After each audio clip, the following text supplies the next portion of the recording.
এই ফুল হঠাৎ করে ফুটে না, ফুল ফুটার জন্য প্রতিদিন সে মাটির সাথে কথা বলে। ঠিক তেমনই সফলতা একদিনে আসে না, সফলতা আসার জন্য তোমার অভ্যাসের জন্ম প্রয়োজন। Today I am going to talk about habit, অর্থাৎ হ্যাবিটের সিম্পল অর্থ হচ্ছে অভ্যাস। একটা কথাই আছে না, we first make our habit then our habit make us. একটা গল্প বলি, একটা ছেলে ছিল, সে ছিল খুব ফাঁকিবাজ। রাতে দেরি করে ঘুমাতো এবং সকালে দেরি করে উঠতো। সে কোনো কাজ ঠিক মতো করতো না, আজকের কাজ কালকে করতো, কালকের কাজ আগামী পরশু করতো। এভাবে সে ফাঁকি দিয়ে চলতো। একদিন তার মা বলল, ছোট ছোট অভ্যাস ধীরে ধীরে তোমার জীবনটাকে বদলে দিবে।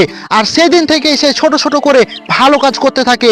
রাত্রে তাড়াতাড়ি ঘুমিয়ে যায়, সকালে তাড়াতাড়ি জেগে সে তার কাজ শুরু করে। আর এভাবেই তিনি সমাজের মধ্যে একজন প্রতিষ্ঠিত ব্যক্তি হিসেবে পরিচিতি পেতে লাগলো। সে বলল, শুরুতে খুব কষ্ট হতো, মন চাইতো না, কিন্তু ধীরে ধীরে এটা অভ্যাসে পরিণত হয়েছিল, যার ফলে এটা আমার কাছে ইজি হয়ে গিয়েছিল। এবং সোসাইটির মানুষ বলতো, এমন পরিশ্রমী ছেলে সমাজে কয়টা রয়েছে। কিন্তু সে বলতো, আমি নিজে পরিবর্তন হইনি, আমাকে আমার অভ্যাস পরিবর্তন করে দিয়েছে।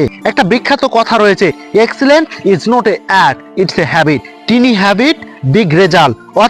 অর্থাৎ তোমার ছোট ছোট কাজ অনেক বড় পরিবর্তন আনে। তুমি মনে মনে ভাবো আমি কাজটা ছোট করব, কিন্তু এর রেজাল্ট অনেক বড় হবে।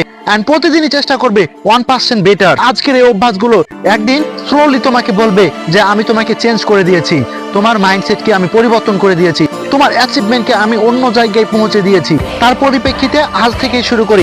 হ্যাবিট ছোট হোক, সিম্পল হোক, কিন্তু নিয়মিত।